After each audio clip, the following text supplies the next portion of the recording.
Hey now, y'all. Good evening, everybody. Welcome to the Polymac Particle Night Flight. We love to take it to the nighttime on Wednesdays. Tony, I've already hatched a new piece for the show without your consent. I haven't had a chance to talk to you about this yet, but I just looked over and I've decided I want to start doing this. So when Tony and I have our pre-show meeting, we're always keeping an eye on the comments. And I was starting to think, Tony, maybe we should have this every show, like the pre-show comment of the day. You know what I mean? Just to kick the show off. So here it comes. I'm going to award my first pre-show comment of the day to Patty from Napa, because she just posted something that made me laugh. So you're the winner tonight, Patty. There will be no prize aside from the prestige of being the first winner of the pre-show post of the day. And it is as follows. Patty, a couple of seconds ago, posted, "I was a bad girl today. I bought front row tickets for the Eagles at the Sphere." Look, first of all, I salute the maneuver. Grab your front row tickets. You got to live your life, Patty. Enjoy the things you like while you still can. And I totally endorse the maneuver. But it gives me a chance to quote Donna Summer, Tony, talking about the bad girls. Patty's a bad girl.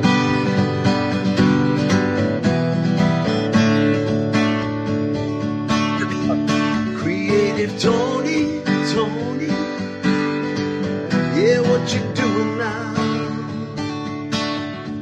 You got your little lead. Yeah, let's take a night reprieve. Gonna be some sweet sounds coming down on the night flight.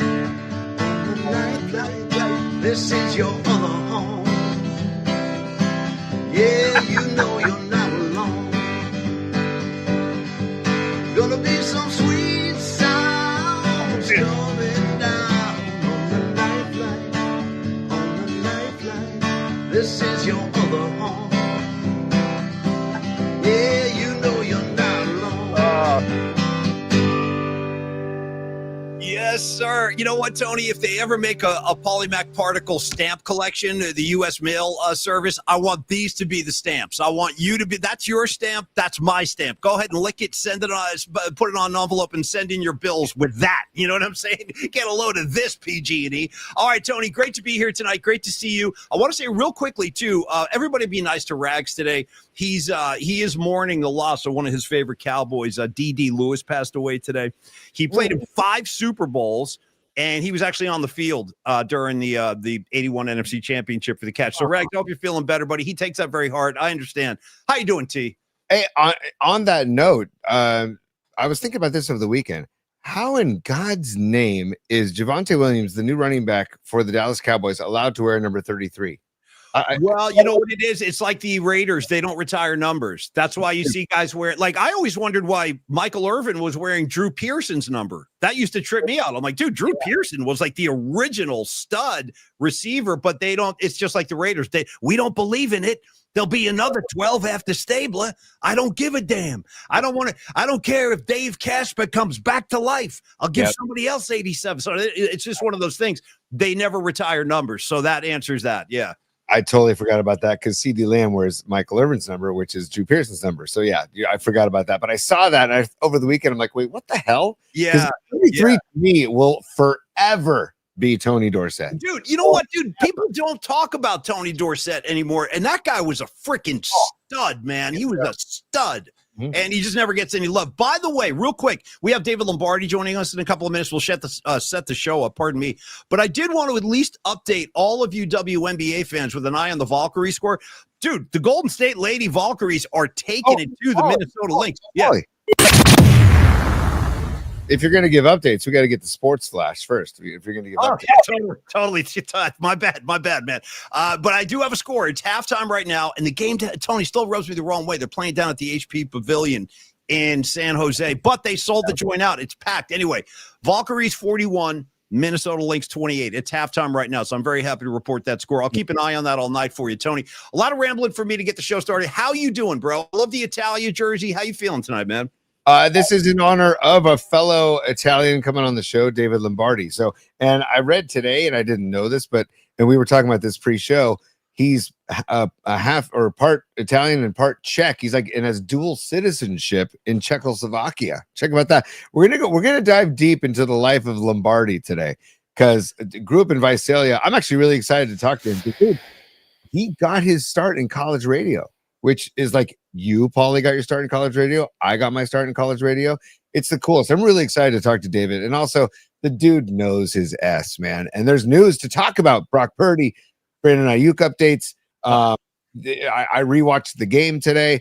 Juwan Jennings, if you play like you did in the fourth quarter, the rest of the season, you're not going to get a bag, by the way. There's no bag coming. No. If you're gonna drop balls in the fourth quarter, I might give him a bag with a hole in it. You know what I mean? So all the belongings fall out of the bottom. Here's your bag, guy, but I cut a little hole in the bottom so you can't keep anything. I feel you, dude. If you start running your mouth and holding out, dude, you better perform. You better deliver. You know what I mean? I will say that touchdown pass to Juwan Jennings is a beautiful ball from Mac Jones. Mac Jones, man, in stride. And I joked around today with Escobar because there was news that Fareed sent a text saying, hey, Brock Purdy possibly could play Sunday, and we're going to ask Lombardi. And then I texted back saying, ooh, is Brock hearing Mac Jones' footsteps all of a sudden? And I did a winky smiley face. I was just joking around because I know Brock's getting paid and he's going to play. But I'm just saying it's a good problem to have, as you said, Paulie, to have two really, really good quarterbacks. Mac Jones, I watched the game again today. He looked really comfortable in the pocket, man. And like he took a couple hits. He had scrambled well. Just for a backup QB.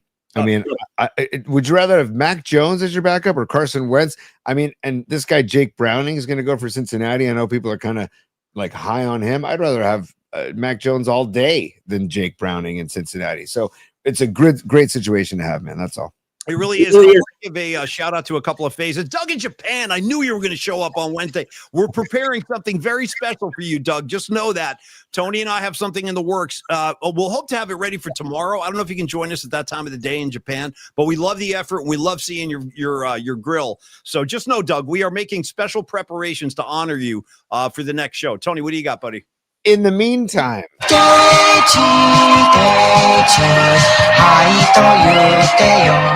and we can do an abridged version, Paulie, just because we're getting ready for David Lombardi, and we got to talk about Peralta Arts and Company. We got to talk about Giants ball. They snapped the skid, and your guy Verlander, dude.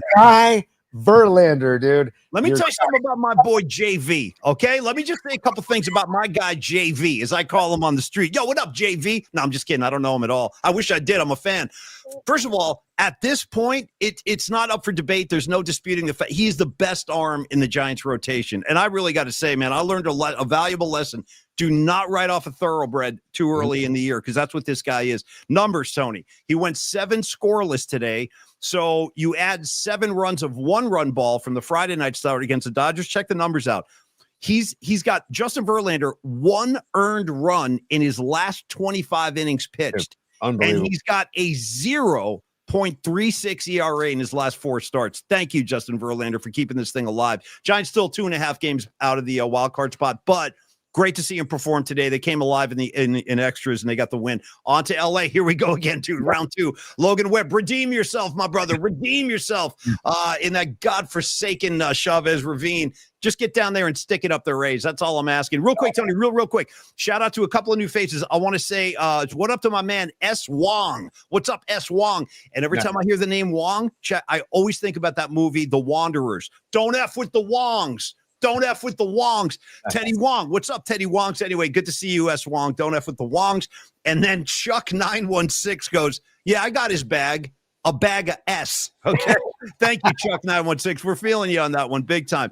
Tony, you called it. I love when you get forceful with me. I perform better when you're being abusive. Let us talk about Stellar Design. The good Pause. Okay. Yes. Sorry. You can't go on this, lovely, rant about Justin Verlander and not allow me time to just sing his praises as well, Paulie. Shout out to Daniel Jackson. Well, allow me to retort. Well, exactly. This is a tasty burger. And then, the Where sound. did you go? McDonald's, Wendy's. Yeah. Oh, that's that Hawaiian joint. Yeah. Hawaiian. I love that. Yeah. Shout out the sound of him finishing the drink through the straw. Oh, just draining it, dude. Draining it. And shout out to the kid in the chair who's a 10 for Bob Fitzgerald. I've been saying that for years. Nobody wants to see it except me. The kid who winds up getting shot, does he look like a bee? What? Yeah. Boom. Shoots him. That's Bob Fitzgerald in the chair. I'm telling you. Take a look. It looks just like Bobby Fitz. Anyway. Yeah. What ain't no country I ever heard of? Yeah, Say what again? Say what again? Everybody looking over at the guy in the couch. Yo, flock of seagulls. Keep chilling. Keep chilling. Flock of seagulls. So right now, nobody would even get that joke. Yo, flock of seagulls. Keep chilling. Tells the guy on the couch. Yeah. Oh, it's such an incredible movie. And remember, Paulie, I took my grandparents to that theater to that movie in the theater. Boy. How'd that go? Heart attacks? I mean, you could kill an old couple watching that movie with the tense scenes. I had no idea what I was getting into, but I heard it was a good movie. I said I was staying with my grandparents because I had a baseball tournament. My parents were in They're town. shooting heroin. They're putting like adrenaline needles in people's heart. It's mayhem in that film. I don't know if that's appropriate for grandparents. Let's just say that my grandparents both walked out. And they said, well, meet us at home. We're walking out. They walked out. Escobar's the super before we get to Peralta Arts and Company. Escobar's the super. What's up, Escobar? F the Dodgers, F Otani, defund the Chiefs, hashtag free Murph, smash the like button. Yes, I've had a few. I'm in that mood. Try me. I love it. I remember one day when he said, like, yeah, I'm down with Lord of the Rings. Come at me. I love it, Escobar. You run free, bro. I got your back always. By the way, I love that people are picking up. I keep a note to remind myself. Look at this right on the keyboard. Defund the KC Chiefs. I keep this on my keyboard to make sure I don't forget to say that. And thank you for joining the movement, Escobar. I do appreciate that. And thank you for supporting the show. Okay, Peralta Arts and then David Lombardi from the San Francisco Standard. We'll have a nice conversation about 49er football. Tony, Peralta Arts and Company, you know it. I know it. We all know it. This is where graphic design, illustration, music, and pop culture all collide. And it's all brought to you by our good friend and art director, cohort, great friend, Don Peralta. It's a full spectrum creative studio specializing in bold graphics, vibrant illustration, and visual storytelling, Tony, carrying the spirit of legendary Bay Area artists. Think about all the striking posters. Think about iconic album covers, immersive art branding, and a very unique artistic perspective. Quick update. Tony, the Sly Stone first edition prints are on sale. Grab one of those bad boys. I have one in my home, and you should too. We're also unveiling a new piece tonight as we send positive thoughts and prayers and energies and particles to our colleague Greg Papa. This is all part of the series with Kruk and Kripe. But why don't we display his new tribute to, yeah, there it is, dude. Done in the Shepard Fairey style. That's Greg Papa with the Faith banner. Very nice, Tom. It's a great tribute. I think G Pops has already seen this. And I think he felt very good about it, Tom. So keep that up there as I finish this off. They over at Peralta Arts and Company, Tony, they also channel pop culture, music, and the energy within our community into every project, logos, posters, fine art, brand visuals, all these things that celebrate Bay Area culture, which we do love and support. Your story deserves bold visuals, and Peralta Arts and Company can bring them alive with Bay Area's soul. Contact Peralta Arts and bring your next vision to life. Believe me, you are in great hands with Peralta Arts. Talk to Don Peralta anytime about your next endeavor, your next project. You need his talents. He'd be happy to go to work for you. PeraltaArtsCo@gmail.com. Peralta Arts Co. @gmail.com, or text or call Dom anytime. Very easy guy to talk to. 650-796-3144. One more time, if you're listening on Spotify or Apple Music, 650-796-3144. That being said, Tony, want to say hello to everybody watching on YouTube. Want to say hello to everybody watching over on Instagram. What's up, Insta people? And the good people on Twitter, X, whatever you want to call it. Thanks for joining in. And then, of course, our newest home, the Cron 4 family. We are so happy to be part of the Cron 4 family, legendary station in San Francisco. You can catch new episodes of Polymac Particles streaming every night at 11:30, Tony, on the Cron 4 Plus app. Beautiful. Also, Paulie, on that Papa poster that Dom created with Peralta Arts and Company, I just wanted to show that he also did it in Niner colors as well. So nice. That's very cool. He did it in the traditional blue and red, like the Kruk and Kipe series and the Obama series, like you said. But there's the Greg Papa in Niner colors too. And hey, continue the fight, Greg. Get well, buddy. It was great to hear him yesterday. And I love how candid he was about everything. And I feel like he's doing that. It's very cathartic for him, I'm sure, but also to help others, right? Because Greg is one of those people that wants to help others. So he's going to share that information because if it can help just one other person, he'd be glad to do it. So, but Paulie in the green room is waiting patiently as is our man David Lombardi. So, with your permission, and if he's done eating all the food and all the drink that we provided for him, Tony, permission to come aboard. Permission to come aboard. Yes, yes. Hey, what's going on? Lombardi, welcome aboard, man. This is David Lombardi. Of course, you know the face. You read him all the time. The San Francisco Standard covers the 49ers like few others. And really good to see you, David. Great to have you on the show for the first time. And thanks for all the solid work you've been putting in so far. How you doing tonight, man? I'm tired. I just got back from the Central Time Zone actually this morning. Went straight to practice. They fed us at the facility today because it's the home opener, and so they show off all the new concession items. So today was a long day there. Good food, and you know what's? It's going to be a trip on Sunday. This is the first time it's ever happened. The road team at a 49ers home game is going to be wearing red. Yeah. Let's get into that. That's a great way to start, man. So we have been talking about this a little bit prior to tonight, David. And I got to tell you, I'm not crazy about it as a longtime Niner fan. I want to see the red and gold at home.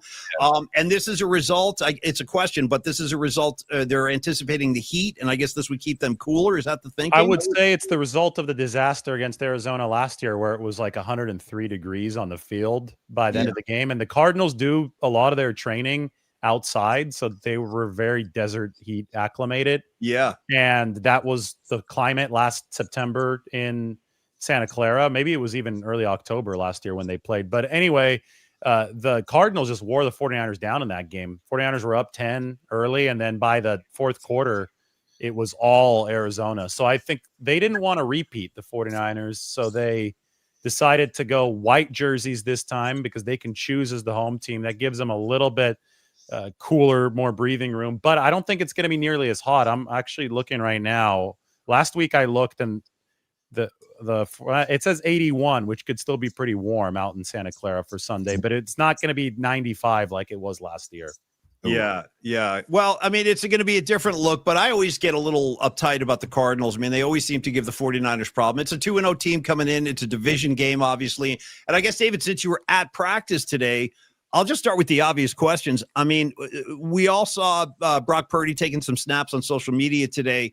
He looked relatively mobile to my eyes, but you were down there. How did he look to you, and how involved in the workout was he today? I thought he was intentionally moving a little gingerly. I think he was a limited participant getting back out there. I think that he's obviously ahead of schedule now, though, because they were saying 2 to 5 weeks originally. Right. And now there's a possibility that he's back in 2 weeks. It might still be more of a long shot. We'll know more tomorrow. It's going to be all dependent on how he responds, how whichever toe it is responds. We don't have that many details about the injury. Today, he was number 3 in the quarterback order, which I thought was kind of funny, a little poetic, because that's what he was in 2022. That's right. So it must have been like familiar territory for Brock, like the good old days when he was behind Trey Lance and Jimmy Garoppolo at the start of that season.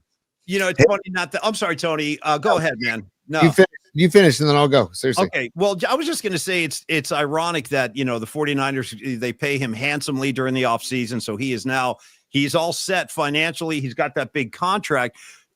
I mean, I don't know. Do you think that maybe there's a little more urgency now for Brock Purdy after he saw, Mac Jones had a pretty nice game down in New Orleans, 3 touchdowns, 0 picks. Is he like, you know what? I think I can heal a little bit quicker. I mean, is that part of this? You think that he wants to absolutely get back? Not. Yeah. Absolutely not. No, if he's ready to go, he's being paid to play and he's going to go. If he's not, if there's a risk of re-injury, then he shouldn't go. The reason they got Mac Jones is to be able to bridge the gap and not put their QB1, their big investment, in danger in case it is kind of iffy right now. But I mean, listen, Mac was really, really good for a QB2 on Sunday in New Orleans. We had just seen Purdy 7 days prior to that. It was an entirely different level of quarterback play. It's the mobility that Purdy brings to the table sets him apart, not only from Mac Jones, but from a lot of other quarterbacks in this league. And they were facing a Seattle defensive front that first week that might be the best in football. I mean, these guys have been balling the first 2 weeks. They took it to Pittsburgh and Aaron Rodgers after that week 1 game, and Purdy's still on the turf toe or whatever it is. I'm not sure if it's a turf toe because that's only the big toe, and they haven't specified which toe it is. But Right. Purdy took it to him there on that final drive, and I think that whenever he's ready to come back, he can come back. That he doesn't have any sense of pressure coming from Mac Jones. Man, what a great problem to have, David. And I wanted to stay on the offensive side of the ball real quick because I saw footage of Ayuk running today. And I wanted to see if you were asking if there was any update on his, I don't know, his path back. Is it advanced? Is it the timeline on time? Any update with Brandon Ayuk? Today was the fastest I've seen him run, and he's been really enthusiastic throughout all training camp, every practice. It's been a complete 180 from last year, where the vibes there surrounded the contract obviously were the opposite. He wasn't practicing.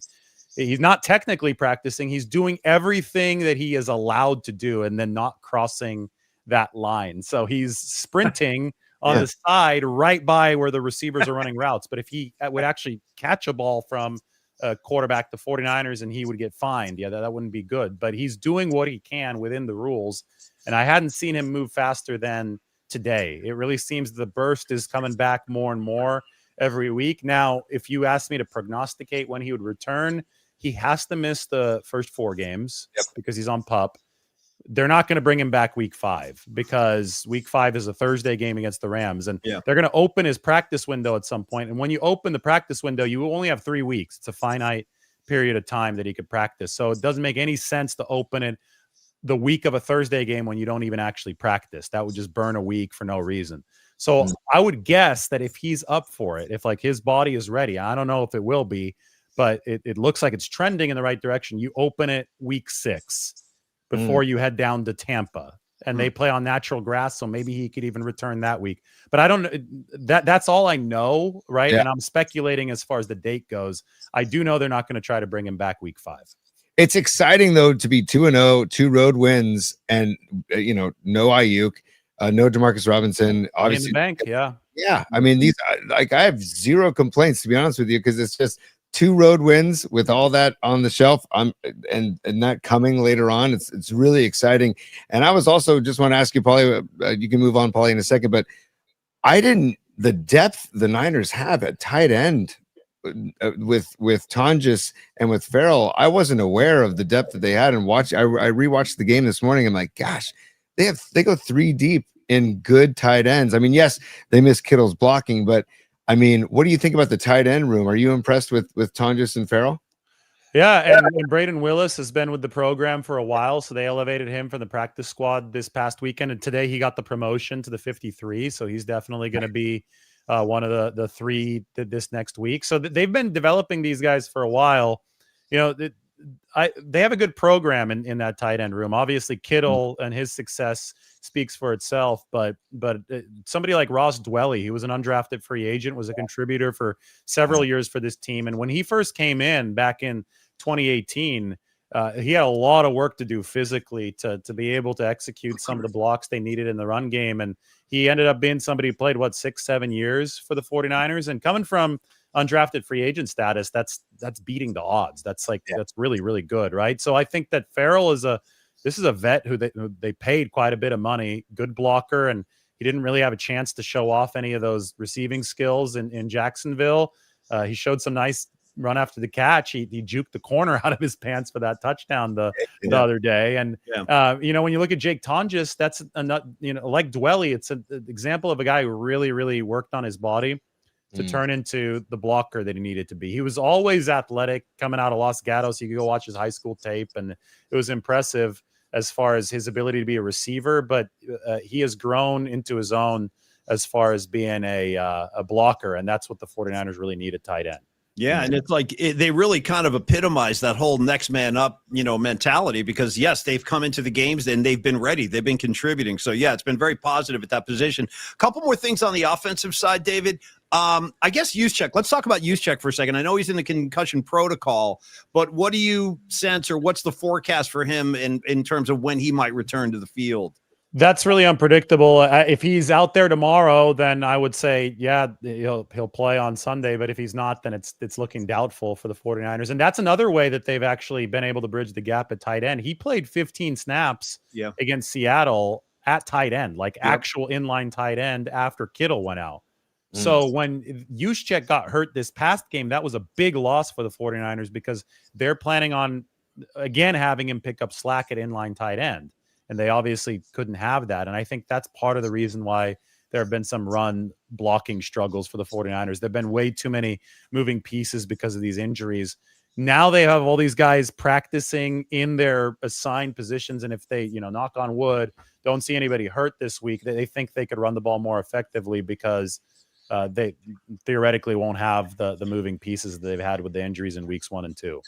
Tony, why don't we put a super up for David? Because I see that NorCal has a question for David, and he's making a super donation. So, yeah, let's give him some love here. So the question is, David, how is the O-line grading out?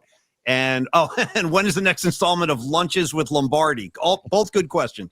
So the offensive line, this is wild because this is like defied so many of the narratives of the offseason. The run blocking actually hasn't been great yet. It's been weird. I think the tight ends supplement the offensive line. Kittle's so good in some of the combo blocks for the tackles, and his injury threw some things off, and they're only at 3.3 yards per carry. The grading hasn't been good. Run blocking, they're the second highest graded pass blocking offensive line in all of football. Jake Brendel's the number 2 center in all of football. Colton McKivitz, PFF, Pro Football Focus, actually misscored the Mac Jones fumble. Like, that wasn't McKivitz's fault. Mac Jones just held that ball for 4 seconds. Yep. Yeah. If they go back and fix it, I'm going to give him a chance to go back and fix it if they hear this. Colton McKivitz will rank number 2 of all tackles in football in pass protection through 2 games. Well, David, how about this guy Connor Colby too? And Colby hasn't given up anything. Yeah, amazing. Doesn't have enough snaps yet to qualify, but he had a clean sheet over 36. So if he does that again, he's going to be the number 1 guard in all football. So yeah, it's wild, isn't it? It's crazy. Oh, it is. It's awesome though. He really performed well in New Orleans. And here we go, right down the injured list here. Juwan Jennings, the ankle. I'm not sure I understand that, if it's even the severity of it or how serious of a setback it is. Like, what's your read on that, or what have you heard and seen with Juwan Jennings? He was playing basketball today in the locker room, and he didn't look hurt. So I get it that he didn't practice, and I get that he wasn't like they were playing team basketball in the locker room. They're shooting hoops on the on the basket they have set up there, but they get really competitive. They play like these games of horse and stuff. And I'm sure when you're listening to some interviews in the locker room, you hear a bunch of guys yelling in the background, the ball bouncing and stuff. That's them playing, and he was part of that. So it just leads me to believe, like, my gut feeling to believe that he'll be in on Sunday, but that's the only knowledge I have. Hey, David, on that note, do you know if anybody has a really good jump shot, or somebody that dominates on the court out there when they do these pickup stuff? Yeah, who's the Steph Curry of the 49er locker They're room? like, all these guys are, I mean, they're the best athletes in the world, right? So it's very hard to find somebody who's not good. Right. A couple years ago, I'm just standing there, and Trent Williams is walking out with his backpack on, and the ball just rolls to him, and he turns around, and it's like from the hallway, the little exit door, fadeaway 3, swish, and just like nothing, just keeps on walking out. And it's like, okay, well, I mean, if this guy played, I don't know if he did play basketball. He had to be a center or something, especially he's my age. He's 37. So I when I played in high school, it was right before, Curry took everything over, and it turned into this 3-point shooting game for every position. So anyway, taller guys didn't shoot, right? Yeah, so the fact that Trent Williams, I would assume that if he ever played, was one of the guys that wouldn't shoot threes. The fact that he's draining them just gives you an idea that almost all those guys know what they're doing if they pick up that basketball. That kind of speaks to my observation about this particular team so far, the 2025 49ers. It seems like there's a lot of harmony with this team from what I've seen. Seems like the camaraderie is really strong. For example, I saw Mac Jones. I guess you've probably already known this, David, but I've learned that he's somewhat of a jokester. They really like this guy's sense of humor. And it just seems like the team has really taken to Mac Jones personality-wise. I take that as a positive. And then on the defensive side of the ball, man, I was getting flashbacks because the way that defense was flying around, Fred Warner winning Defensive Player of the Week, deservedly, had a great game, 11 tackles, poked the ball out at the end. Do you sense any change in the Niner complexion or their attitude with the return of Saleh in these first 2 games as opposed to what we saw last year? Yeah, and not just the return of Sala, it might be, I think, even more attributed to the youth infusion. Did you see how happy Fred has been after both of these wins? Yes. Some of the mic'd up things. It's like they just won the Super Bowl. I think there's a tremendous amount of relief that they're out of 2024. That was obviously a tough year, but what has changed? The main thing that's changed is that they were the oldest team in football in 2024 that was just like exhausted after these deep Super Bowl runs, and everything kind of came crashing down on them once, it was like an avalanche of injuries, and it was just really stressful and it was really hard. I mean, Fred played the whole year or 3/4 of the year on a broken ankle last year, just to give you an idea of how tough it was. So now they've gone from that oldest team in the league to one of the youngest defenses in the league. Like, there are 3-4 rookies. I would say 4, maybe even bordering on 5 soon, who are getting significant time on this defense. And one of the goals that Robert Saleh had articulated at the start of training camp was that, we want our veterans to shepherd along the rookies. That's obvious. But we think that our rookies can energize our veterans. And that's a little less obvious. People don't often think of it in the other way. But I think in football, it's a young man's sport, but you're going to be bad if it's all young guys. So you need just a few of those veteran pillars, and they've got future Hall of Famers like Warner.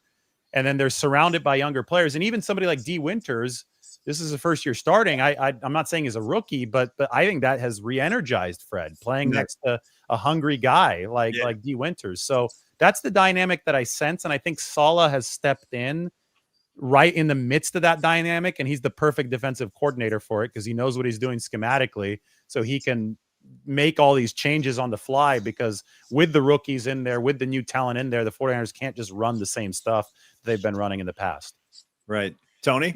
Yeah, no, David, I do want to go back to the offensive side of the ball real quick, because I've had this question for the last 2 weeks, only because Isaac Guerendo, before they brought in Brian Robinson Jr., he was number 2 on the depth chart until they brought him in, and he hasn't seen the field in the backfield. And I'm wondering, will we see Guerendo at all, or is it just CMC and Robinson Jr.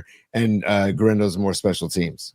Well, I think you'd have to see an injury for Guerendo, just because Brian Robinson was a starting caliber player in Washington. Yeah. And Christian McCaffrey, that's another future Hall of Famer. So, I mean, you're loaded in the backfield. If both of those guys are healthy, you're not going to go to somebody who you think is worse, right? So I think Guerendo is but that's the nature of the position too. Is somebody, I don't want it to happen. Nobody wants it to happen, but mathematically, you can't escape it. Like, guys are going to miss snaps, guys are going to miss time, and you need to be loaded up there. And eventually, somebody like Guerendo, somebody like Jordan James is going to get an opportunity. Yes, absolutely. It's good to have him as the third back, I guess is the point, right? Exactly. And also, you talk about McCaffrey. I am loving how much they're using him, obviously, in the backfield with running the ball, but also as a decoy at times, or attracting so much attention away from getting people away from the ball or away from the play, and it opens up other players. Are you pleased with the McCaffrey usage so far? Because everybody was worried about McCaffrey over usage. He's the Steph Curry of the NFL, and that he is a gravitational force, right? So, and he's playing a lot of wideout right now, which is really cool to watch. I mean, he had a 20-yard comeback pattern against the corner the other day. He scored that touchdown right before halftime, running out of the slot. And that was the 20-yarder was on third down. So it wasn't like, this was some play that caught the defense off guard. This was third and long, obvious pass situation. Christian McCaffrey lines up as a receiver and just routes up a cornerback. Kyle Shanahan today said that this is by far the best route running back that he's ever dealt with. And they've dealt with a lot of good ones, because that's a big part of the system. So he's so good that there's obviously going to be some level of reliance on him. I do think that they have backed off the gas pedal a little bit, and they've been able to do that because they like Brian Robinson, and whatever it is, 6-7 carries a game that Robinson has gotten. That's 6 or 7 more carries, or 6 or 7 fewer carries for McCaffrey than we were seeing in 2023, when it was McCaffrey getting 100% of the action. So I do think that they backed off a little bit. And as Robinson gets more comfortable in the system, you might see, and as other guys come back too, right? Kittle, IU, then McCaffrey can be even more of a decoy on some of these plays for the 49ers. Nice. We appreciate the time tonight, David. Just a couple more questions and we'll let you get going. I want to ask one question about the Cardinals, and I know Tony's been dying to ask you a question about the tush push, and I'll look forward to that exchange. But for the Cardinals, for those people in the audience who haven't seen the Cardinals play, only a couple of games in the book so far, what do we need to kind of be looking out for with this team offensively? Obviously, Kyler Murray is always a problem. What else are they bringing to the table that we should be aware of and keep an eye out for on Sunday, David? Well, yeah, Kyler, I think it starts with Kyler because he can bring so much off schedule that it's hard to plan for the Cardinals. It was interesting. Nick Bosa today said that Robert Saleh has a couple things up his sleeve, probably in terms of pocket containment, which is going to be so important in this game. I do think that the 49ers, they've gone from more of a jailbreak rush strategy to more of a pocket pushing strategy this year, which could be very effective against these mobile quarterbacks because they don't have as much talent as they used to on the inside. Alfred Collins is coming along, but he's not at DeForest Buckner's level yet, right? So what you have to do sometimes, you have to realize your limitations pass rushing wise. And I think especially on the inside, they do have some, and you have to make sure that you're rushing as a unit, as a front four. And if one guy's going crazy and he breaks his lane, that's Kyler Murray's going to escape out of that lane and he's going to roast you all day. So I think that a disciplined pass rush is going to be really important for the 49ers. We'll see what they do with Marvin Harrison Jr. Deommodore Lenoir has not been tested hardly at all so far this year. Like 72 snaps in coverage. He's given up three catches. I think he's only been thrown at like 5 times this year. Renardo Green has been tested a little bit more. He's lost on a couple deep balls. So you always keep in mind that teams have been going on the opposite side of Deommodore Lenoir, and whoever's going to be in coverage there is going to have to be ready for it. And Connor is a really big physical back, and if you're not ready for that physicality, then you're going to end up looking like the 2021 49ers did against Arizona. That was an ugly game. Oof. I don't think that this defense is going to be flat-footed like that one, though. I think this is a hungry defense. It's young, that's on its toes, that wants to go out and hit people. So I do think that the 49ers are playing this game from more of a downhill perspective. And on the other side of the ball, Arizona's got a lot of injuries in the secondary. We're not exactly sure who's going to play and who's not going to play. Will Johnson is probably going to be questionable. And they already lost a couple defensive backs in the offseason. So theoretically, even though they've got some vets in the front seven, theoretically that there might be some holes to expose in the pass game.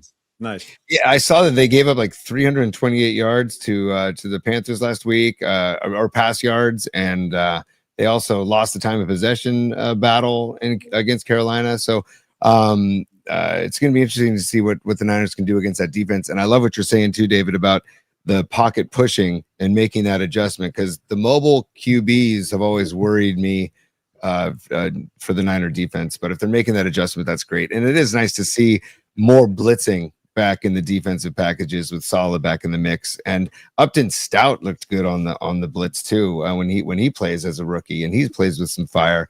And I like what you're saying about the youth movement of the team. Paulie mentioned the tush push, David, and the only reason we've been talking about the last couple of days, obviously because of the neutral zone stuff that happened over the weekend, but I feel like eventually the Niners are going to have to face that tush push. If they're going to win a ring, because Philly is that good. But I just want to know how do you feel about that play? Because what bugs me is just that they're just literally pushing, and I know technically I guess it's legal to push your teammates forward for offensive gain, but I just want to get your thoughts on that play overall, and especially how it was used on Sunday against 7 times. They ran it 7 times. Yeah. I don't like it because I just don't find it aesthetically pleasing. I know football evolved from rugby, but that's the key word, right? It evolved. It seems like we're devolving. Tail fell off. Yeah, right. That being said, I remember the 49ers went into Philly and just like beat the brakes off of them in 2023. Yep. So I mean, they might have run the tush push a couple times in that game, but nobody remembers because They just beat them so badly in all other facets of the game. And I think that's how you have to do it. You can't be playing a game with these guys where they're constantly in 3rd and 4th and 1, because at that point they're going to convert. So you have to make sure that it's 3rd and 3 at the most, or at the closest, and 4th and 2 at the closest. And so it's about winning the early downs, and then you could just avoid that altogether. I'm sure that the league is going to be debating this every year. It seems to be getting more and more controversial, and people are going to be lobbying for votes at the owners' meetings to see if they could ban it. And I know that the Eagles got enough votes in their favor this past year. So you just have to play with the rules this year, and it's legal this season. So win on 1st and 2nd down, so you don't get in that position as a defense on 3rd and 4th down. Nice. Well said, David. Well said. I would say, I'm sorry, Tony, go ahead. David, do the owners vote on that? The coaches don't have a say? I mean, I'm sure the coaches talk to the owners, but how come the coaches don't vote on that instead of the owners is what I'm asking. Well, just how the league's bylaws work. They all meet at a really fancy resort. So this past year it was in the Breakers in West Palm Beach. And it's a really cool event because all the owners, coaches, and GMs are there. Yeah. And then stuff goes through these like competition committees and all this. And so like there are coach and GM representatives on these committees, but then once everything is passed through all the committees, it goes to the final vote, and that's the owners. But I would say that everybody really is represented, because I'm sure every owner is asking his coach, what do you think? Right. Yeah. And you just have to have some sort of organization. So the owner is the one that speaks for the whole organization. Yeah, I was surprised. I was surprised it got as many votes, pushing it through as it did. Last thing for you tonight, David. Tony, let's let David have one more from the audience, because I saw Fareed. Yeah, so here's from Fareed. He says, "Sup, David?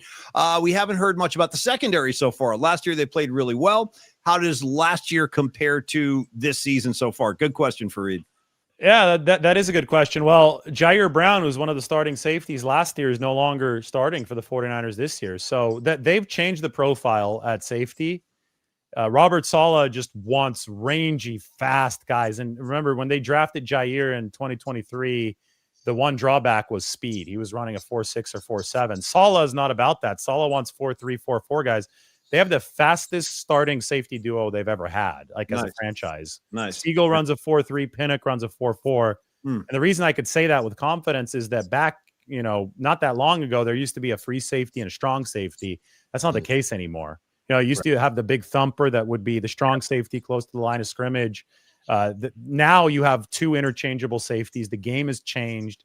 It's downsized with the offensive weapons. So speed is of utmost importance. And the 49ers have two really fast guys. They reintegrated Jair Brown back into the lineup as a big nickel this past week, which is essentially a third linebacker, but it's a lighter linebacker, heavier defense, slower defensive back. And he made a play. He made two plays, actually. He made a pass breakup, and then on Warner's forced fumble, he was all over Alvin Kamara, bringing him down. So they're going to try to – I just think that signifies that this defense is better on the secondary, since a starter from last year is now kind of playing a specialized role this season. And then, they hope that Renardo takes a second-year step. I think the sample's still too small on that, but he has given up a couple plays. I get it.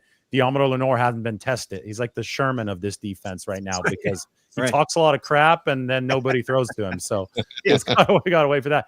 My big question, and I think this is what all fans should be intrigued about, is when Malik Mustafa, who was the best player in that secondary, at least at the safety position last year, when he returns, what happens? And, maybe somebody will be hurt, so it will be an easy answer.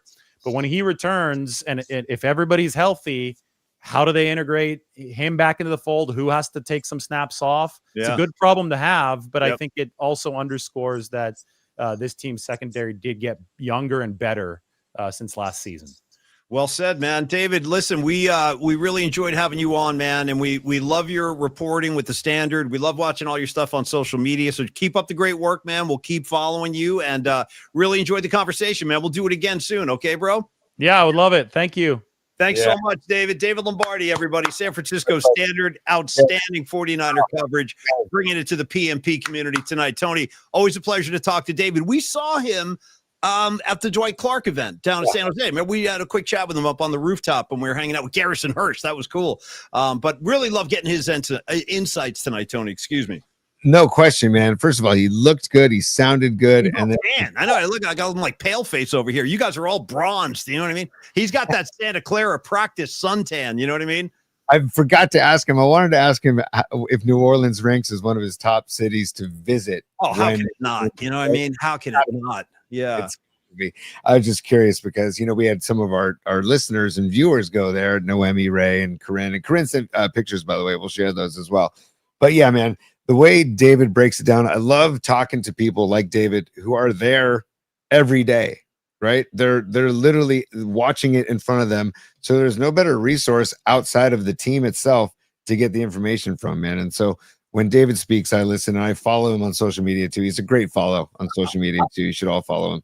Yeah, he is. He's awesome on Twitter, man. He posts a lot of great stuff. And, I think like we're all fortunate as Niner fans with some of the reporters we have here covering this team. Like Matty Barrows is great. Matt Mayoko is great. He's now working with Brooksy on NBC Sports Bay Area, the pre and post. By the way, Rod Brooks getting more handsome as the years roll on. Dude, I'm watching him. I'm telling you, I get a bad complex about myself when I watch Rod Brooks. I mean, all the ladies come in, oh my God, Rod looks so good. I'm like, damn, throw me a compliment like once in a while. But he does. He's a very handsome guy, and it's a great team. By the way, want to update all the WNBA enthusiasts in the audience. Y'all will be happy to know. Oh, there we go. It's a PMP Sports Desk update on a Wednesday night flight, y'all. Okay, the Valkyries, dude, they're taking it to them, bro. 63-49, end of 3. So we're going into the fourth quarter. Valkyries looking awfully good tonight down in San Jose. That's awesome. They're about to tie the series up 1-1 if they can close out. Tony, Dami Peralta with a super for. We'll get that one next time, Dami. Sorry about that, brother, but. Good question. Favorite pizza spot on the road? Yeah, these are. It's so funny, Paulie. I had a few questions myself, totally unfootball related. But when you start talking football with David, it's like I get sucked into this vortex of like, give me more, give me more, give me more. Oh, it's like you said. I mean, he sees everything going on down there, so you can literally throw any question at him. He's going to have like an insightful answer, which is awesome. And think about it, dude. We've got Lombardi, we've got Barrows, we've got Mayoko. Those three alone are just Jedis when it comes to Niner coverage and Niner footage. I mean, and they're all good dudes too, which is great. Matt Barrows rules. Mayoko, we've known for years, rules. And David, I've only met him, in person with you, Paulie, but great guy and really nice of him to take some time on a Wednesday night to come join us on the night flight. So I love it, man. And dude, I completely forgot about Mustafa. And when Mustafa comes back, that's a force of nature that's going to just wreak havoc, dude. Like I forgot about him. And I gotta admit, I was a little worried about the secondary coming into the season. I even said it on the show multiple times, losing Hufanga. There's just been a lot of turnover back there. And I'm like, geez, I hope that doesn't become like a weak spot for us where other offenses are just picking on our secondary all day. But these guys are balling out, man. Like you said, Jair Brown getting his hand on that ball. I think that was in the first quarter. That was early. And so far, dude, we got really nothing to complain about. Niners have looked awfully good. But, dude, this is why I asked him about the Cardinals, Tony. I really do get uptight when we play the Cardinals because they just always seem to roll into Levi regardless of how good the Niners are and just take it to us. They always give the Niners problems. And Kyler's like a video game quarterback, dude. The way he scampers across, those quick little legs that just scamper, dude. And he's so hard to follow and tackle. So I love what Lombardi was saying about, because you and I have talked, Paulie, about mobile quarterbacks giving the Niner defense troubles. Yeah, they have for years under the Shanahan years. Yeah. Right. But the way they did the pocket pushing against Jalen Hurts is that I think like what Lombardi's talking about. And Saleh is, we talked about this the other day about how Saleh might just be meant to be a defensive coordinator. That is like, maybe that's his calling because he's very good at, and you see it in these two games, the difference. And Lombardi's right about the energy of the youth movement, dude. That Michael Williams. What it is, Tony, sorry to interrupt you, but I think what we're looking at here is it's the youth gone wild. You know what I mean? We are the youth gone wild. Shout out Skid Row. We don't talk a lot of Skid Row on the show, but every now and again you throw them a bone. You know what I mean? Or it's musical youth. It could be musical youth because they're creating great music together. They're passing the Dutchie upon the left-hand side. Well, and they're also asking for your unconditional love. Let's not sleep on the follow-up single, man, because I was a fan of that one. Give me your unconditional love, the kind of one. By the way, I want to shout out. I'm down. I'm down with the whole musical youth movement. Tony, I'm sorry. Go ahead, brother. Go ahead, man. I got some supers to get to that happened earlier in the show, but while we were prepping for David Lombardi, let's go back in time. I'm going to show Escobar's super one more time because he says F the Dodgers, F Otani, defund the Chiefs, hashtag free Murph, smash the like button. Yes, I've had a few. I'm in that mood. Try me. Then try me, dude. I'm all about try me, dude. Yeah. And then Karen Bell followed that up with a super. Thank you, Karen. And she says, I'm with Escobar. Everything he said, which is great. And then we had Aaron Kask jumping in as a super and says, was the GIMP the final straw for my grandparents? It's a great question, Aaron. It's a legitimate question, too. Once they bring him out of his cage or he's in that little crate or whatever, bro, your grandparents are like, you know what, Tony, I think I've seen enough. I've seen enough for one. How did they react to the GIMP? Good question. Well, if you're just joining us now or joined us late in the show, we were talking Pulp Fiction before we went to David Lombardi. I forget even why we got onto Pulp Fiction, but it was Allow Me to Retort. Allow me to retort. Yeah. It went into a whole discussion about the big brain on Brad. But I said that I took my grandparents to Pulp Fiction and it was a major mistake. They left long before the GIMP, Aaron. So they didn't even make it to the GIMP. As far as I know, they don't even know about the GIMP. So, but thanks for asking, dude. And thank you for the super. Paulie, give me some Stevie B real quick. Yeah, see Stevie B's in the mix. I was trying to read that super post, but it already scrolled by. And I also want to shout out a new name I've never seen. Welcome aboard, Law of Awe. Dude, I dig your handle, Law of Awe. Who, if you're just joining us, Law of Awe is asking about Ayuk. We did ask Lombardi about Ayuk and his progress. And Law, he said that he was working out today. He was running along. He's not on the practice field, but he said he was running routes like parallel with the practice field. So that, to me, sounds pretty encouraging. Hopefully he stays on schedule. Yeah. Just from the Fareed Robot Center Sports Desk, it's 63-56. So the lead is decreasing for the Valkyrie. Come on. You know, Joe Lacob's not having that, dude. I don't care if we're in San Jose or Timbuktu. I want this win, goddammit. You know what I mean? Don't let Jumpin' Joe Lacob down. It's his first home Valkyries playoff. He must be freaking furious that they kicked the Valkyries out of his own building. You know what I mean? I don't think Jumpin' Joe can be too happy about that. To accommodate a tennis match, listen, I love tennis like anybody. You know what I mean? 40 deuce, whatever. We're serving mixed matches, doubles, whatever. Let the ladies play in their own gym. Really, that did kind of rub me the wrong way. I wish they were back at Chase. But if they win the series, they will be back at Chase. Okay. Stevie B. Tony, you take this one. I'm blown away by all the stuff he's writing here. He says, shout out to my mom, Linda B., coming to SF from Jersey tomorrow. Diehard Springsteen fan and ardent Niners supporter. Saw Zepp at MSG in 75. Who Quadrophenia tour in Meadowlands. She's the best. Dude, I would say, to quote Springsteen, she's the one. Not she's the best, but she's the one. Very nice.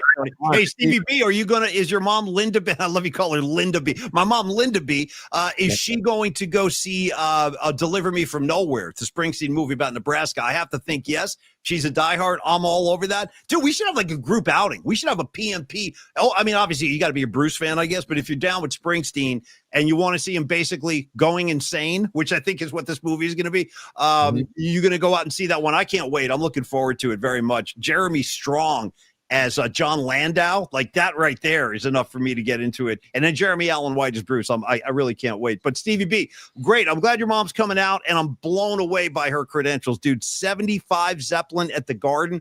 That's basically like my fantasy. You know what I mean? Yeah. Like I was just, you know what's funny? Over the weekend at the Sound Summer concert, Tony, I was talking to one of the musicians in the Sly Stone tribute. It was a woman who was singing backup. So we actually had dinner together, and she and I just started chatting. And I was like, telling her how great her set was. And I said, for me, Tony, I had never seen a band that size play Sly Stone music. And you get the full effect. There was like 30 people on stage. I was like, Jesus, this is incredible. So I told her that. And I said, it's the closest I'll ever come to seeing Sly Stone. And the three people I wish I could have seen. And I don't want your top three, Tony. People that are no longer touring or passed away. For me, it's Sly Stone, Zeppelin, and Jimi Hendrix. Those are the three. If I had a magical time machine or whatever, those are the bands I would say. Give me your three real quick.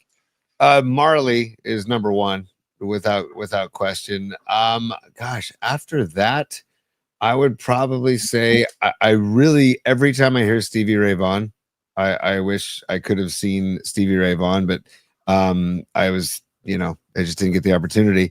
I never saw Jerry Garcia, dude. But Jesus, that was because I was just an idiot, basically turning down tickets in college, and I'll regret it, for the rest of my days. But yeah, the Jimi Hendrix is hard to not think about saying. I mean, because you watch those videos and you're just like, that must have been unbelievable. The Doors. I would also love to would have seen Morrison. How about Zeppelin? Are they in there for you at all? Yeah, Zeppelin's in there too. Yeah, Zeppelin's in there too. If I could have gone back in time to I mean, I was alive, but I was only 7 years old when they played Kezar. That would have been like talk about your hometown show. Oh, dude, yeah, Zeppelin to Kezar. Come on, dude. You gotta get any better than that. And by the way, Miriam, welcome aboard. And you got it, my dear. That's a mason jar. That's how I like to roll. I got the water in the mason jar. Great eye. Escobar the third. Here he comes, dude. He's coming back. He wants more. Get Escobar up there real quick. If you're not down with the boss, don't worry when I close the door. Now you just can't leave. Totally. I asked you like gentlemen, give him the cold beers. Now you can't leave. Escobar, I love the vibe you're in tonight, bro. You stay in that zone, man. Keep doing what you do. Tony, Lawbridge Pizza for you and me? Yeah, well, in a second. But first of all, Paulie.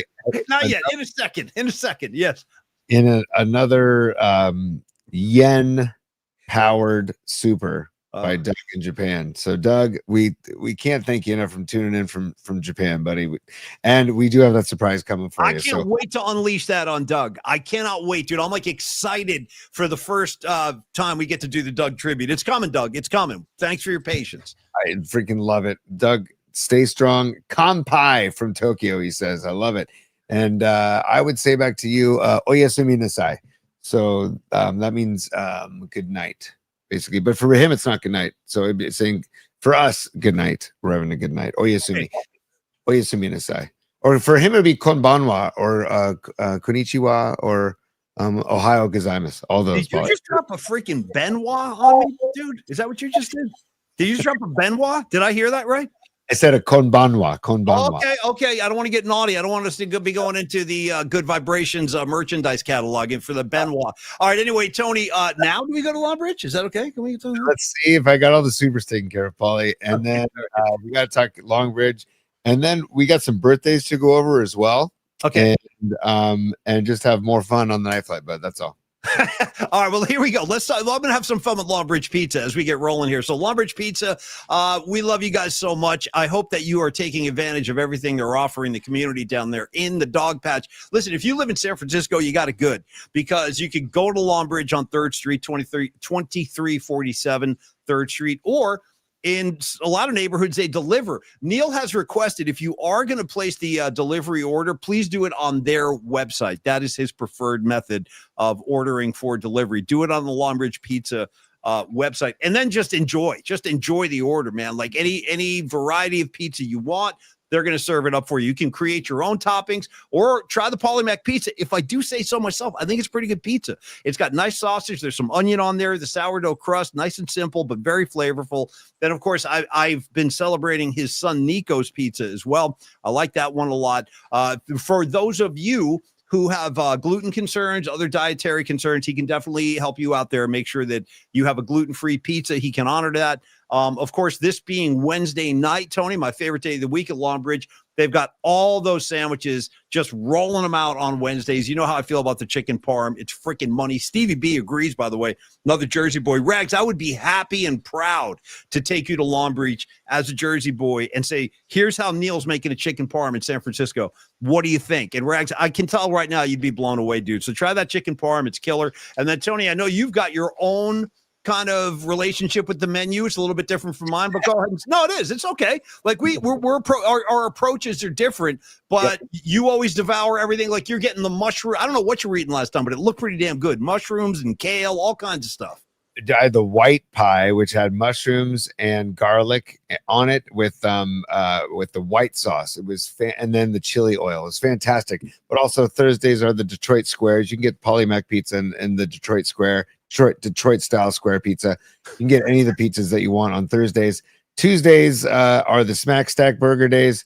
Wednesdays are the sandwich days. Thursdays are the Detroit style square pizza days. You can't lose. And then also the beer selection. I'll talk about it till I'm blue in the face, because there's a row of like 7 taps, and they're all local Bay Area taps. And that's what Neil's all about, is supporting the freaking neighborhood, supporting the locals, and supporting the mom and pops. And that's what, Paulie, I'm going to share some right now. And we got some. By the way, Tony, do you need a lozenge? Do you need a lozenge? I can drive one down to you. You sound a little scratchy. You sound like you need like a Ricola. Yeah. Yeah, go ahead and hydrate, buddy. You guys hearing me? Tony sounds scratchy. I'm getting concerned. And if you need a lozenge, I got you. I got a bag full of Ricola downstairs. You know what I mean? Honey lemon, dude. Honey lemon. Keeping it honest. Well, I got to give love to Luden's cough drops as a kid and Pine Brothers. That was like eating candy, dude. When they would come in with the Pine Brothers, you're like, "Ooh, good, I got them now." You know what I mean? Now I'm getting candy. I'm staying home from school. It really was. It was like eating candy. Yeah. Give me some more of those Pine Brothers, man. I still don't feel too good. Give me another box. Yeah. Give me the whole fucking box. Those are incredible. Do they still make those, dude? Is Pine Brothers still doing business? I don't know. It's a great pull, by the way. We've never wrapped Pine Brothers, but I'm glad you brought it up. I'm glad you know it, because I literally saw a Pine Brothers billboard on 101 South on our way to Santa Barbara 2 weekends ago. And I was like, look at that. A Pine Brothers billboard out of nowhere. I guarantee your kids are like, yeah, whatever, Dad. I'm playing Game Boy right now or whatever. Your kids don't give a damn about Pine Brothers. You know what I mean? They could care less. Yeah, you're so right. But hey, back to Longbridge Pizza. Sorry, my bad. Yes, go ahead. You're good. I love the diversions. We swerve around, bro. I mean, the road is straight, but that doesn't mean Tony and I are staying on the road. We'll go up right up against the guardrail. We'll make an illegal left. We swerve around a lot. Yeah. Paul, as one of my favorite bumper stickers says, not all those who wander are lost. Okay? Well, as David Lee Roth said, I'll tell you what, I have no idea where we're going, but the good news is we're way ahead of schedule. So similar thought right there, whatever that means. That's just David Lee dropping science. But anyway, finish your Longbridge love, dude. Sorry. So no, I just wanted to say, we've been talking about Slices for Sammy, the fundraiser that Neil and Andrew and everybody at Longbridge Pizza is they're putting together for their friend Sami, who works in the dog patch. And dude, the great news, it's September 29th and it's sold out. So we did our job spreading the word. Obviously, Neil and Andrew and their social media and their word of mouth and their neighborhood did the job. So the event is sold out September 29th. It's great. And I wanted to read this because this is, as you can see, this is a post on Instagram from Longbridge Pizza. It says, Longbridge Pizza Company has been proudly serving carefully crafted sourdough pizzas to the dog patch neighborhood of San Francisco since 2014. We specialize in thin crust sourdough pizzas made with naturally leavened organic flour. We source only the highest quality ingredients and draw influences from classic East Coast, Italian, and San Francisco styles. We craft pizzas that offer something for everyone. Laid back vibe, serious pizza. Neil and Andrew. And then this is their friend Sami, who he is the owner of Potrero Trade Operators Coffee in the dog patch, and he lives in the dog patch, and he was in a bike accident.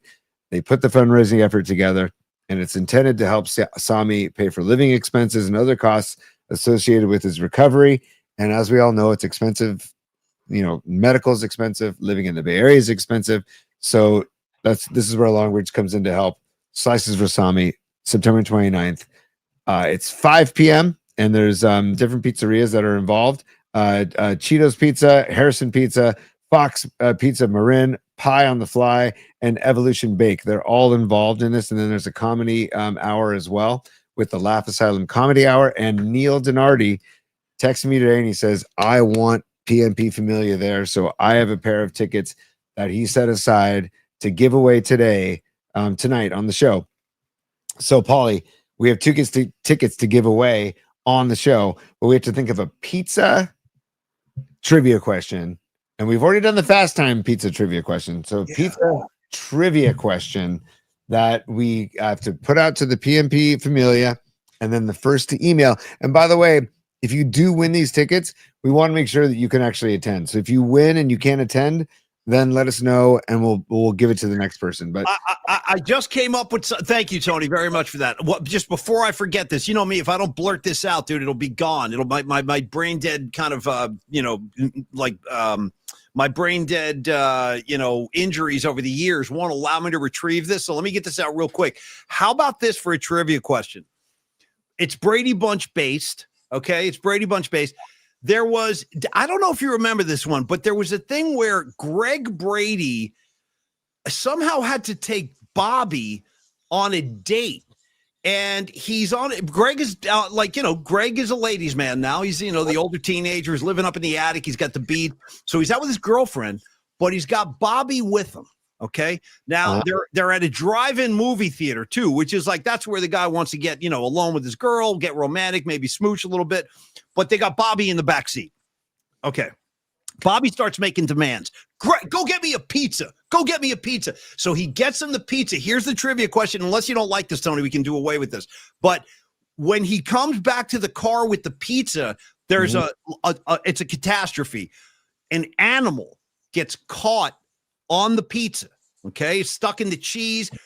I'm looking for the name of the animal. It might not even be an animal. Is it a mammal? I don't know what it is, but what was the creature that got stuck in the pizza with Greg Brady and Bobby Brady at the drive-in? Do you know the scene? Do you know what I'm talking about? Dude, God, I mean, yes, vaguely. Okay. Okay. Dude, are you guys? Yeah. Oh, not on the comments line. I got to disqualify people. See, now I got to, because you know what? We're going to do it over. This is a do-over. NorCal refrigeration. Keep it to yourself, Holmes. Don't say that. You're right, though. It was a frog. It was a freaking frog. Do you remember the frog on the pizza? They pulled it up and it was stuck with cheese. It was a mess. All right. Take two. Let's go. Yeah. I know that was a little too deep, Stevie Bay. I know it took me too long. I didn't deliver that very well. I love it.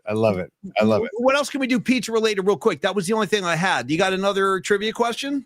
You know what, Paulie? I mean, it's something we could actually think about and give it away on Friday, but I do love giving it away on the night flight. It could be something Longbridge related. Go ahead.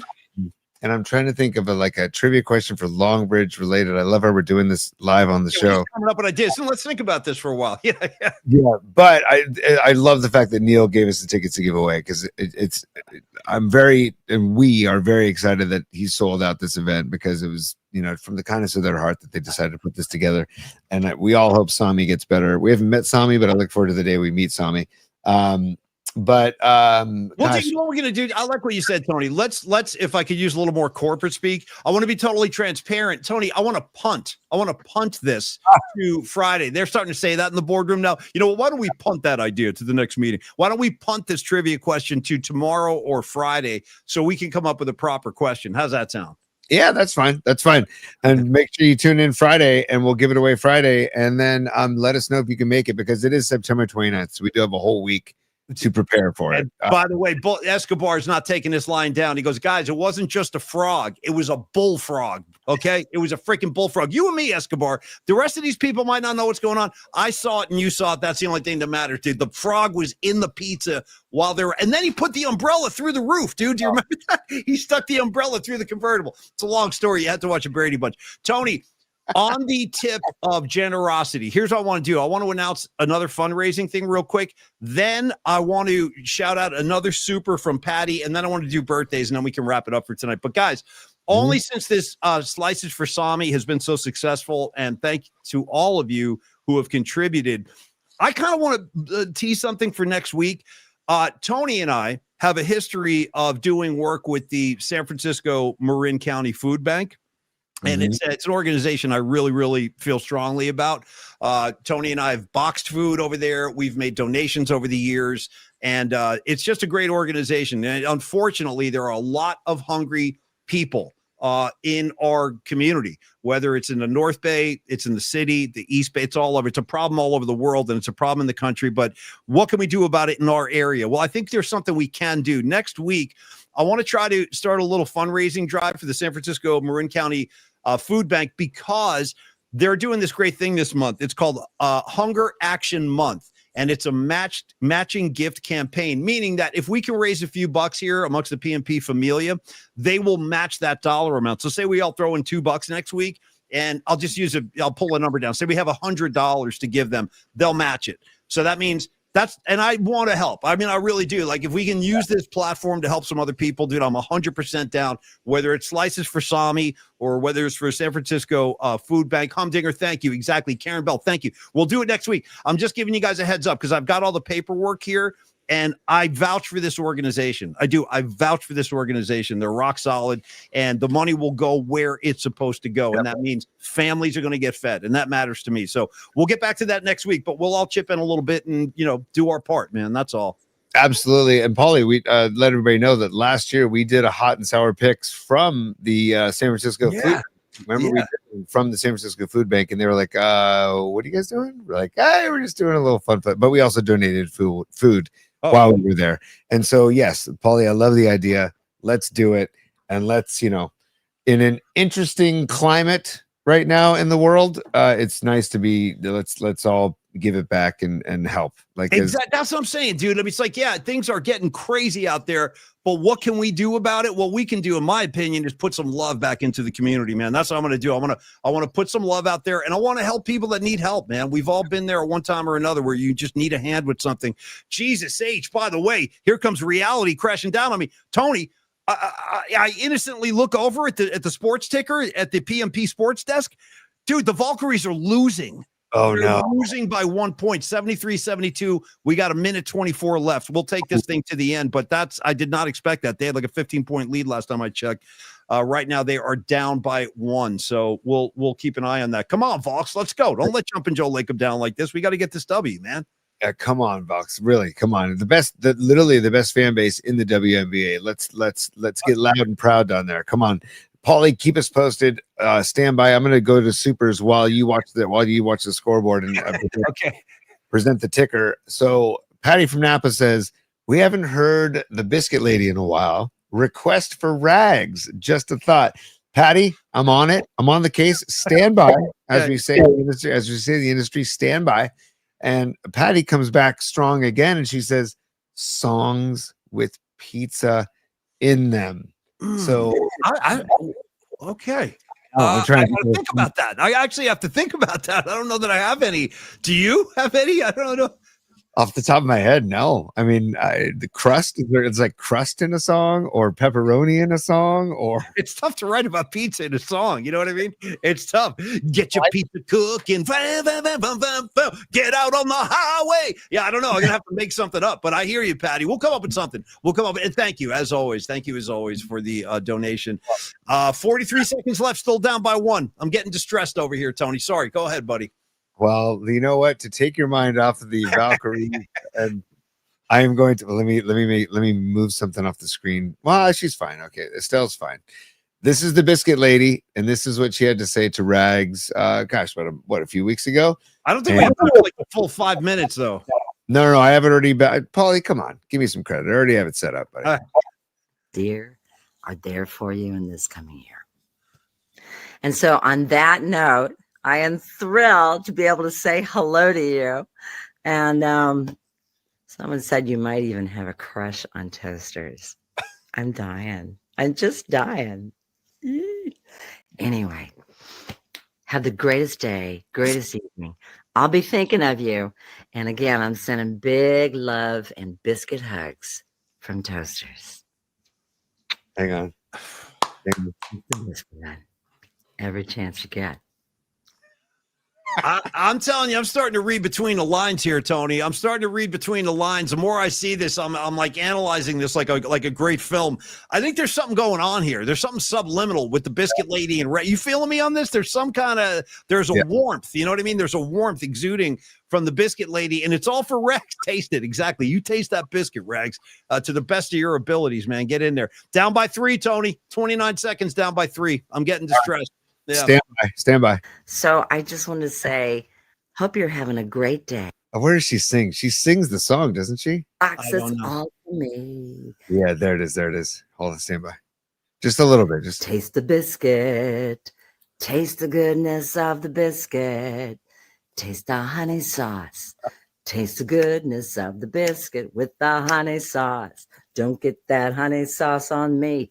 I don't like the way it tastes on my chicken wings. There you go.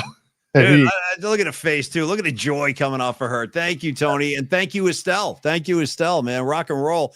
And Rags, you're you see Rags' comment. Why don't you read this one, Tony?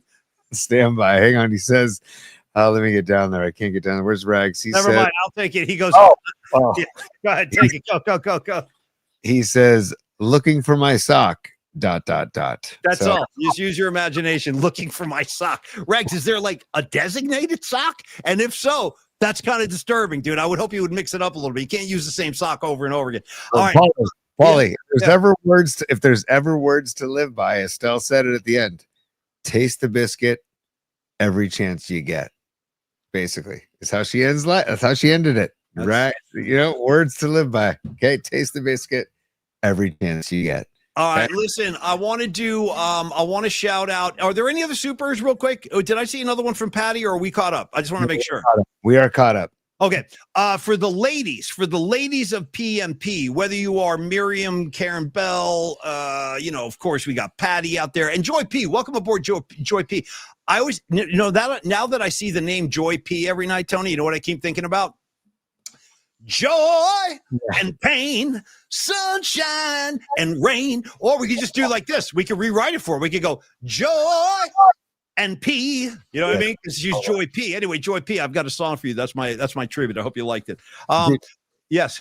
Well, I got birthdays at some point before. Let's do birthdays. Yeah, I want to do birthdays, and we'll wrap it up. Yes. Top. Give me an explosion. Nice. Okay, Valkyries are not taking this line down. They're still scratching and clawing. We got 3.4 seconds left. We got a stoppage in the game.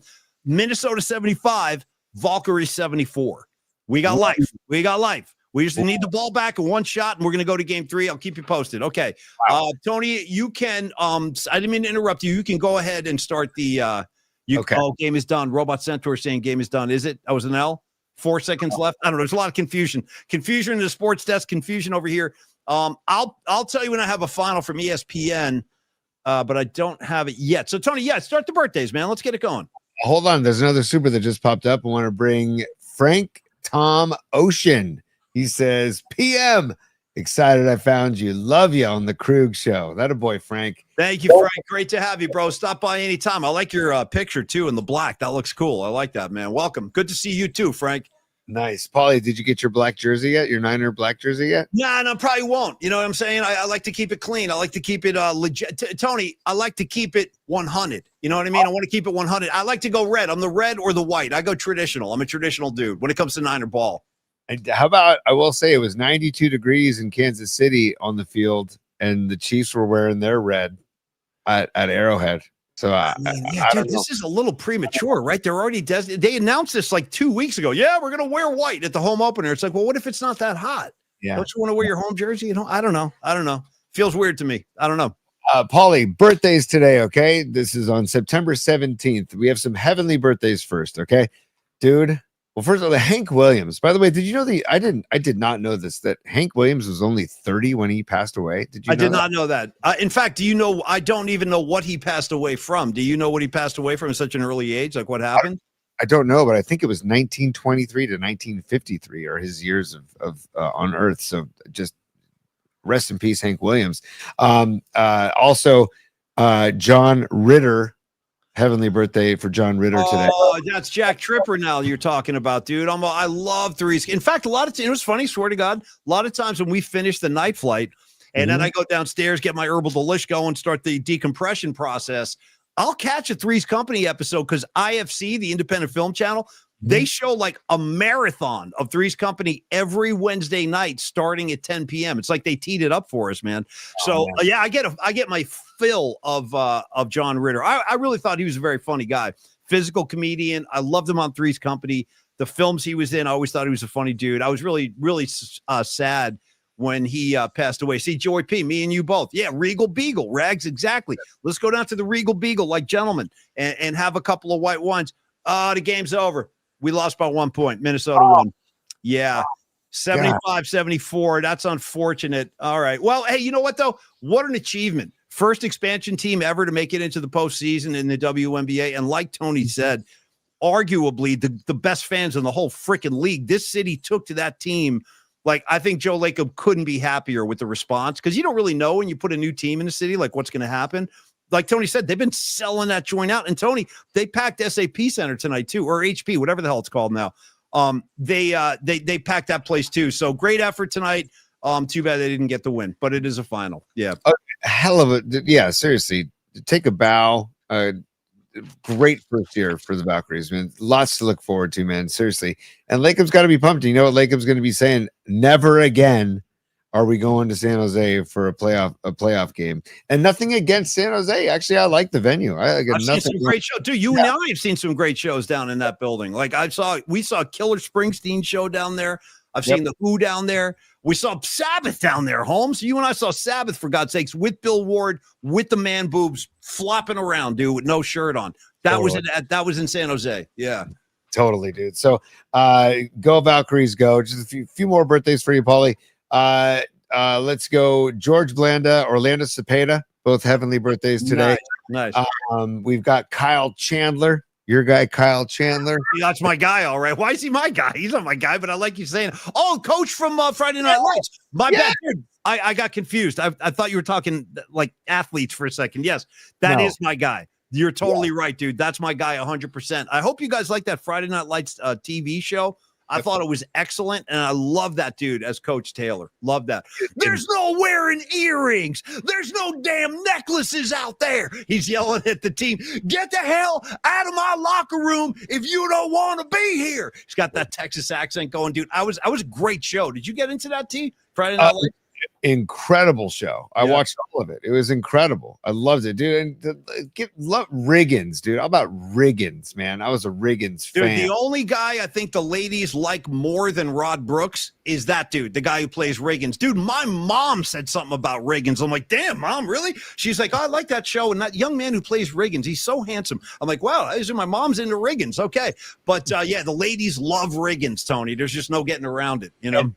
And Dom Peralta just nailed it. Connie Britton, Kyle Chandler's wife in the show. Just listen. You want to talk about like a power couple, like beautiful. She wasn't afraid to kick Coach in the nuts either. She'd straighten his ass out on a number of things, dude. And I like that. I like a good, strong woman. And also, I love when she would walk in the room and she'd just be like, hey, y'all. You know what I mean? Yeah. Like with that Texas thing, kind of going, hey, y'all, how are you doing, y'all? I'm like, damn, Connie Britton. Okay. Yeah, I'm a fan. What can I tell you? You know, not hiding it. Next birthday today, Ken Kesey, Paulie. Ken Kesey's birthday. Oh, One Flew Over the Cuckoo. That's my guy, Ken Kesey. Now, very close affiliations with the Grateful Dead for all those years. And boy, you talk about the electric Kool-Aid acid test. That was down at his place. You know what I mean? He was throwing those parties, man. So, rest in peace, Ken Kesey. Great writer, too. One Flew Over the Cuckoo's Nest. Sometimes a great notion. Wrote a lot of great books. Yeah. Could you imagine being on that further bus? I mean, like, could you imagine? You know what, though? Yes, I can. Because you and I, in our own way, in our own time, we have been on that further bus. It's just been a different vehicle, but the spirit was the same. And I think I can say the experience was the same, too. Because Tony and I have been electrified a few times. And yes, so I can imagine. To answer your question, yes. Nice, dude. Fee Waybill, 75 today from the Tubes. Fee Waybill. She's a beauty, one in a million girls. One in a million. Yeah, great band, the Tubes. Nice, Tony. You're pulling them out. You got a big birthday list tonight. I like this. Wait till we get to the end, buddy. Wait till we get to the end. Okay. Your guy from New York, the New York Mets, lefty John Franco, 65 today. How about that? Is he really 65? Yeah, that's crazy. He was never my guy, John Franco. He was a guy, but he was a long tenured closer for the Mets. Yeah, he played for the Reds too. He was around for a long time, John Franco. Dude, I got to say hello to Daniel Shabazz. I don't know how you pronounce your last name, Daniel, but great to see you on the chat. I haven't seen you before. And he says, yes, we all want to get back on the bus. I love it, Daniel. Well, I really think this is appropriate. And Daniel, I agree, man. Yeah, we do. I'll drive the damn bus, bro. I'll be Neil Cassidy. Everybody else just get on board. I feel like that's the question in life. You're either on the bus or Mhm. you're not on the bus. That's it. There are two kinds of people, those that get on the bus and those that don't and watch the bus go by. Tony and I'm driving the damn thing. You know what I mean? I'm not going to make any bones about that. I'm driving the bus. Yes. Dude, and I always enjoy riding shotgun. So I'll just be Yeah. By the way, when Tony and I take road trips, we have a great system. You guys should try this at home and spread it around. Instead of fighting over the tunes all the time, I want to hear this, I want to hear this. Tony and I have come up with a very good system. It works for everybody. You can turn people on to new stuff, and here's how it goes. I get two, you get two. So Yep. I'm going to play 2 tracks, and then when those are done, because I try to dazzle Tony. Yeah, you ever heard this? Check this out. Bam. Hit him with some live Zeppelin, something crazy. Then he comes back. Oh, yeah, you ever heard this? Bam. There's some like Peter Tosh thing I've never heard. So that's how we play the game. I do 2, you do 2. Try it on your next road trip with your buddy or your wife or your husband, whatever. It works. I'm telling you, it's a system that works. And, you know, it was that game that you played, Can't You Hear Me Knocking for Me? And I was like, what is this? Yeah, because it's like Santana. The middle, you open it, turns into like a Santana jam in the middle of that. Yeah. Dude, and Robot Centaur says the problem with that, Paulie, is Rules are there ain't no rules. Well, the only rule we have is you can't play like the 30-minute version of Dazed and Confused and stuff like that. You know, you got to keep it like under 15 minutes because Tony and I could get loose. You know what I mean? I got a 45-minute Dark Star. You cool with that? Yeah. Yeah. Didn't we also incorporate like you were allowed like 1 or 2 vetoes? Yeah, or you could be like, I'm calling for an extension. I got an extension on this one. I got to go 3 because you get an idea from one song. It's like, oh, now I remember this. I got to play him a Sabbath thing, you know, or something. But yeah, we can bend the rules here and there. The rules are there ain't no rules. You guys know that. Rules are there ain't no rules. Yeah. Phil Jackson is 80 today. Phil Jackson, 80 today, which is fantastic. He's on the bus. Phil Jackson's on the bus, by the way. He really is. He's Yes. a deadhead. Yeah. 100%. As a matter of fact, he might have a bunk bed on that bus, dude. Yeah. And then Paulie, Alex Ovechkin is 40 today. Okay. Wow. 40. Damn. Right. And then Paulie, I've got some visual aids for the final birthday today. At 30 years of age, and I want to thank Don Peralta for helping me out with this today. But Paulie, your guy, not my guy, but your guy turned 30 years old today. Who is it? Who is it? Who is it? Is Paulie? it the Muppet? Hey, it's my birthday, dog. It's my birthday, dog. Sing to me, dog. Come on, sing to me, dog. Yeah, I've never seen this before. I like that suit. I wish I owned a suit like that. It looks nice. Or is that a tux? I don't even know. But yeah, I dig the work. You know what I mean? Thank you, Dom, very much. And I like that it's Kermit the Frog, bro, with a Chiefs headband on. Don't hit me, dog. Don't touch me, dog. Eat my cake, dog. Yeah. By the way, I'll always say this all week. The rally cry is starting. Let's go Giants. You'll never hear me say that again. Let's go. I'm rooting hard for blue. I'll never say that again either. But Tony, aren't you? Don't you want the Giants to beat the Chiefs? Wouldn't it be great if they go 0-3? Oh, he's so great. Dude, you know what? I rewatched it again today because right after the Niner game ended, they took you live to the Cowboys Giants game, the end of that game, and so it was still on my YouTube TV playlist or whatever. And I rewatched the end of that game yesterday or this morning too. It was bonkers, man. That end of that game was bonkers. And Russell Wilson, I can't believe it's Russell Wilson, by the way. It's just I know it was the fact that he completed that pass, and I forget the receiver, but the receiver had like a hand on his helmet, and he still made it was an unbelievable play. Unbelievable. So happy birthday, Patrick Mahomes. And Yeah, I hope I'm the right guy to deliver that message too. No question. If there's anybody that's gonna give the Kermit the Frog presence his love. And by the way, the reason I always say don't touch me, dog, is because last year they had Max Crosby mic'd up on the field, and Mahomes released the football.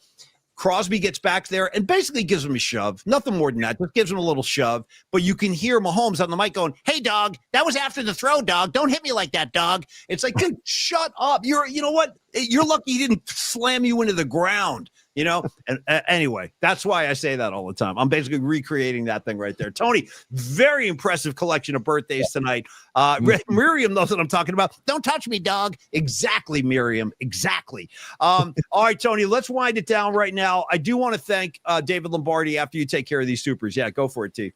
So this is our last super of the night. Thank you all for the supers today. And for every day. We appreciate the support. We really do. This is Chutch 916. Glad the Cron Ick 60 minutes is out the window, dude. I love We're it. still under strict orders, but we're just blatantly violating those orders on a daily and nightly basis. At some point, we're going to get cracked. I know it's coming, but yeah, right now we're still keeping it loose. And thank you, Chuck916. I do appreciate that. Yeah, it's hard. Tony and I cannot contain this thing to 60 minutes. We've tried. It's very, very difficult. It feels like the show needs about $1.15, $1.20. We're getting up at, dude, I said we can't go $1.30 tonight, and we did. Here we go again. It's about the time of a feature length film. You know what I mean? You can watch Rocky in the time this show takes. But hey, we'd like to have a good time, and hopefully you guys are too. If it ever gets too long, let us know, and we'll do our best. Or Kron is going to let us know probably first. But anyway, yeah. Or it's half of The Irishman. It's either a feature length film or halfway through The Irishman. Either one. Hey, one more, Tony. The same way we bend the rules on I get two, you get two. Now, this is the last super of the night from Dub City. I think he's cracking me. Here we go. Can we compare Paulie's Mahomes with his impression of Shannon Kaler? They seem dangerously close. And by the way, Dub City, I'm impressed you spelled Kaler's last name right. I don't even know how to spell his name. I really don't. I know what his name is, but I don't know how to spell it. Very well done. And yeah, probably some of my impressions brush up against each other. Don't touch me, dog. That's Mahomes. And then here comes Kaler. Hey, ma'am. I think there's a little bit of a higher pitch, more nasal with if there's any kind of, to differentiate a little bit. Yeah. But anyway, thank you, Dub City. I love you, baby. And thank you, Rags. Get some rest tonight, Rags. Getting late in Jersey. Your mom is cool. Dami Peralta. Noemi, good to see you tonight, as always. Joy P. It is crazy here. I know. Believe me, we're all half in the bag in this place. Robot Centaur, all y'all, Stevie B, safe travels to your mom. John Joseph, always a pleasure. Patty from Napa. And of course, Escobar was just running wild all night tonight. I hope you're still having a cocktail too. Miguel, cheers to you, brother. Robot Centaur. Escobar, there you are, my brother. See you soon. Tony, I want to thank Longbridge Pizza one more time. One of our greatest sponsors. I mean, they're all great, but they were the first one to do business with us, and we'll never forget that. Really, that was a big deal. Still is a big deal. So thank you, Neil Zanardi. Thank you, Longbridge Pizza. 2347 3rd Street in the Dog Patch. Laid back vibe. Serious pizza. Get down there and find out for yourself if you haven't already. And then lastly, Tony, can you take care of Peralta Arts? My laptop has crapped out here. It's out of batteries. So give them the particulars on Peralta before we go, if you could. Well, I can tell you right now that Dom Peralta made some incredible artwork. I'm going to share a couple things that Dom has made, and this is through Peralta Arts and Company. And this is what he made in honor of Greg Papa back on the airwaves yesterday on KNBR. And we're all just sending mad love to Greg as he, fights cancer. He's cancer-free right now, but he has to go through a bone marrow transplant and stem cell transplant in November. So Dom, this is from Peralta Arts and Company.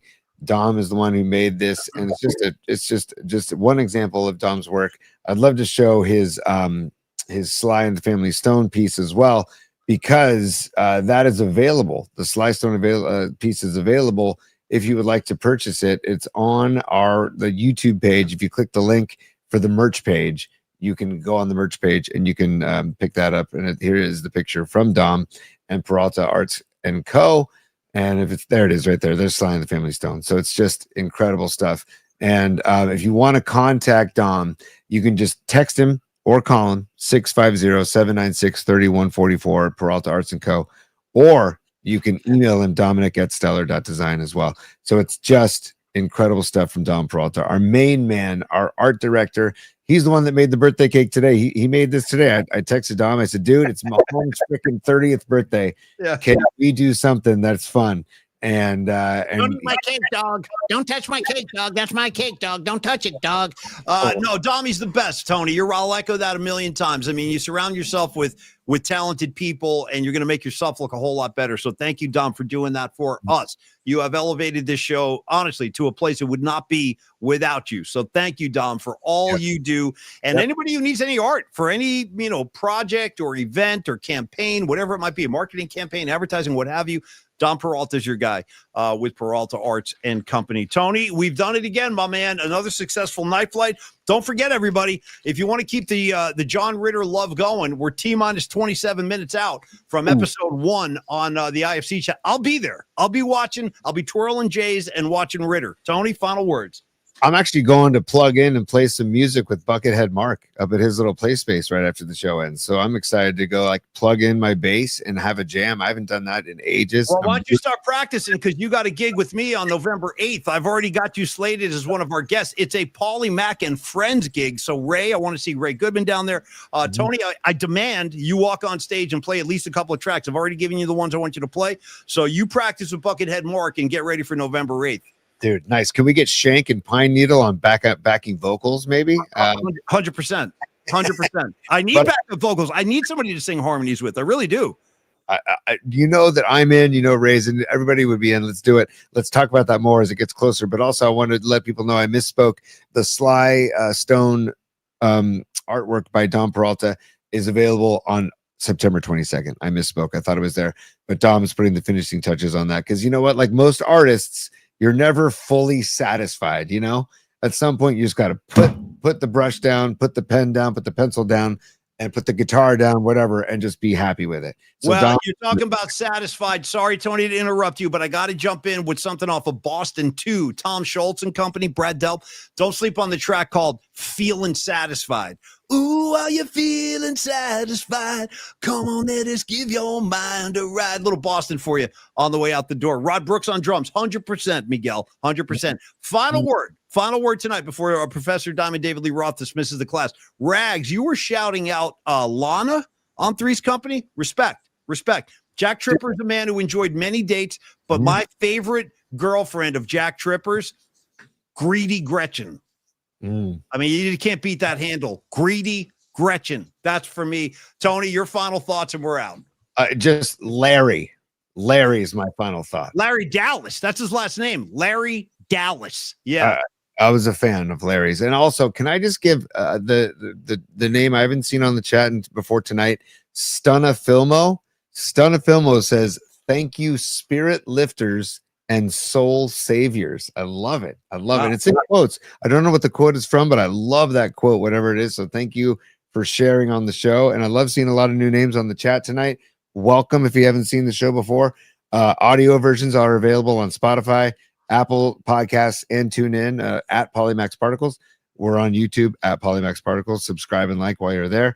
We also broadcast live on Twitter/X, and we put the shows up on Facebook, on Blue Sky, and we are live on Instagram. I went over to Instagram earlier. I saw Hum Daddies over there. What's up, Hum Daddies?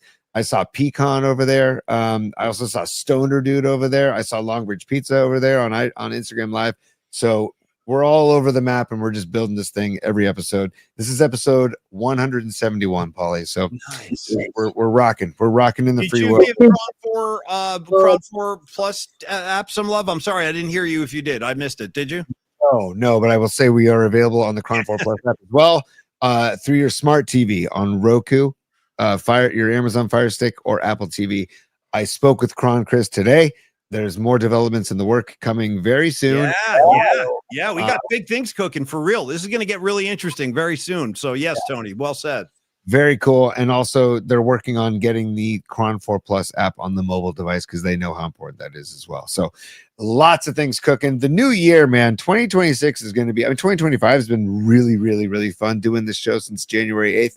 2026 is going to be even better. So let's just go. Let's just keep rocking. Imagine that's another the Wendell Tyler war. You know what I'm saying? On top of everything else, too. We just shout out Wendell Tyler. We needed him. You needed Wendell Tyler in 84, in 85, man. He was toting the rock for the Niners, rushing for 1,000 yards. Never forget him. Wendell Tyler, Tony. Say it out loud. You know what I mean? Dude, and also shout out, before Jeffrey Leonard went to 00, he was number 26. The Hackman was number 26. Well, see, now we're going to keep going. Well, I'll keep going. Before the Hackman even came to San Francisco, there was John the Count Montefusco rocking the 26, dude, and winning a National League Rookie of the Year on top of everything else. So there you go. I think we've exhausted our 26 conversation. Tony, thank you for everything.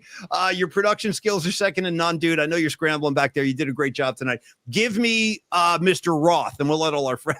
Thank you. Don't touch me, dog. Give me a little Dave on the way out, kid.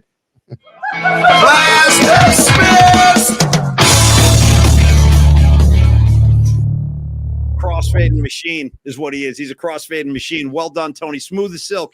All right, y'all. Everybody, Miriam just writes 26. That's all. 26. Noemi, Wendell Tyler, didn't he come from the Rams? Yes, he did. Exactly. Took him from the Rams, just like we took Hacksaw. We'll take Hacksaw and we'll take Wendell Tyler. Come up to San Francisco. We'll show you how to win Super Bowls. That's how we do it. What? Matt Chapman, 26, currently 26. So might as well throw him in the mix too. You know what I mean? Might as well throw him in the mix. Yes, yes. And I got to say, Sons of Johnny Master had a great tweet today. He says, watch the Giants go down to LA and sweep them and just dangle the carrot in front of us again. Could you imagine? This is a 4-game set now. I think this is a 4-game series. I'll be happy with 2 or 3. But yeah, if you want to sweep, be my guest. But it starts with Logan Webb tomorrow night. We'll get into some Giant talk tomorrow. In the meantime, Stevie B, God love you.